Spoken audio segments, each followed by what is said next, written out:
noticed. She's usually the one that breaks you down, crumples you up, and tosses you to the side. We oftentimes overlook what's right in front of us. Always searching for what's next. Always chasing the outcome. Getting lost in the process.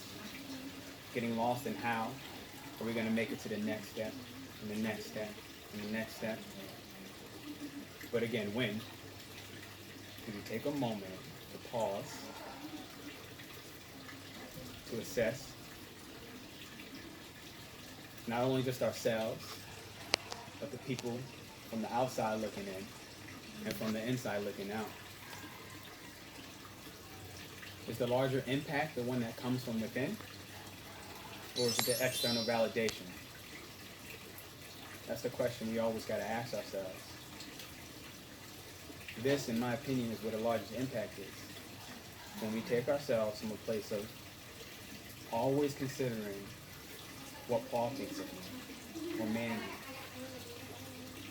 or Nicole, and then ask ourselves, in what way do I want to impact the world today, right now?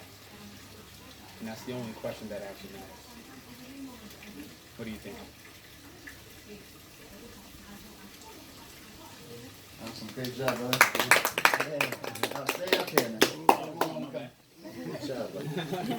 That was great. Man, you just did a phenomenal job. Just boom, you just jumped right in, brought us all in together. The whole, we do this together. So it really made it a collective experience for us to really contemplate as a group, these questions. And I really love the ending. Just putting it back out of there, and just putting that question back to us, and just digesting that.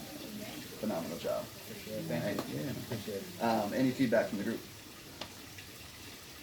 I really wish you would have answered the question. Like, I wish you would have, I wish you would have taken an experience, your own experience, and then turned it into the contemplation. I think that would have been asking the question at the end, after hearing it tied into your own experience, would have really captivated the group. I was the whole time I was waiting for you to bring it back to an experience, and I was like, I thought I was like, all right. The first minute I was like, all right, we got the weed, and I was like, all right. I thought the second minute was gonna be like, all right, this is where I came in. I was like waiting for it to drop the whole time, and I was like, and then at the end I was like, oh, where was the drop? So next time I definitely tie that contemplation in with a personal story, and that would have been an extremely powerful talk.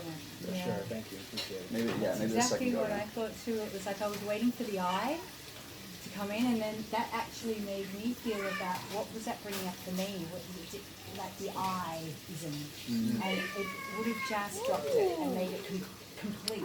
This cat just Your walks pace, around talking and screaming all day, every day. Your stance, your presence is what I think is your greatest gift.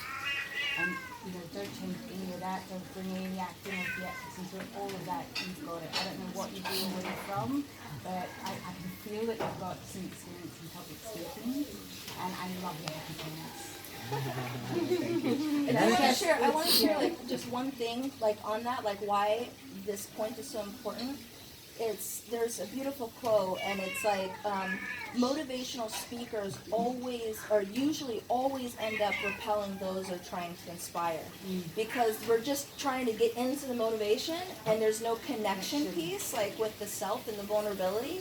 So people will be all into the hoorah, but then later on it fizzles and dies, and that's why so many speakers are not well known. It's like motivational speakers always usually end up repelling those that they try to inspire. So anytime you can tie it in with a story, tie it in with the story, because that's how you'll be remembered. Opening hearts, connecting heart, resonance.